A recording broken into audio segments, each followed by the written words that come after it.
প্রিয় দর্শক, এবারে প্রসঙ্গ ইরান ইসরায়েল যুক্তরাষ্ট্র যুদ্ধ। ইসরায়েলে পারমাণবিক স্থাপনা লক্ষ্য করে হামলা চালানোর দাবি করেছে ইরান।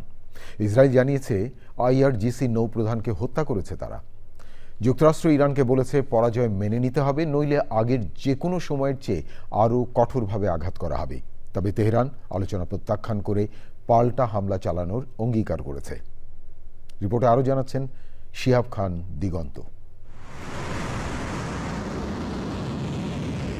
IRGC বলেছে তারা যুক্তরাষ্ট্র ও ইসরায়েলের বিরুদ্ধে অভিযানের ৮২তম ধাপ শুরু করেছে। ইসরায়েলের সেনা সদর দপ্তরে ক্ষেপণাস্ত্র হামলা চালিয়েছে লেবাননের সশস্ত্র গোষ্ঠী হিজবুল্লাহ।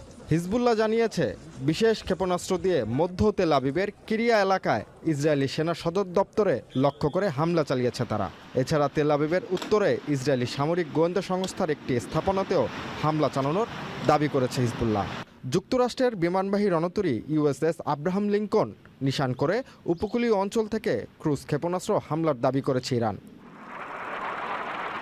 ইরান ও লেবাননে হামলা অব্যাহত রেখেছে যুক্তরাষ্ট্র ইসরায়েল। ইসরায়েলি বাহিনী লেবাননে ব্যাপক হামলা চালাচ্ছে। ইসরায়েলের প্রধানমন্ত্রী বলেন, দক্ষিণ লেবাননে তারা একটি বাফার জোন সম্প্রসারণ করেছে। সংযুক্ত আরব আমিরাতের আবুধাবিতে প্রতিহত করা একটি ক্ষেপণাস্ত্রের ধ্বংসাবশেষ পড়ে অন্তত 2 জন নিহত এবং 3 জন আহত হয়েছে। একই সময় বাহরাইন, কুয়েত ও সৌদি আরবে ইরান ক্ষেপণাস্ত্র ও ড্রোন হামলা চালিয়েছে। যুক্তরাষ্ট্রের প্রেসিডেন্ট ডোনাল্ড ট্রাম্প দাবি করেছেন প্রায় 4 সপ্তাহ ধরে চলা যুদ্ধ বন্ধের চুক্তি করতে মরিয়াও হয়ে উঠেছে ইরান। তবে তার এই দাবি প্রত্যাখ্যান করেছেন ইরানের পররাষ্ট্রমন্ত্রী।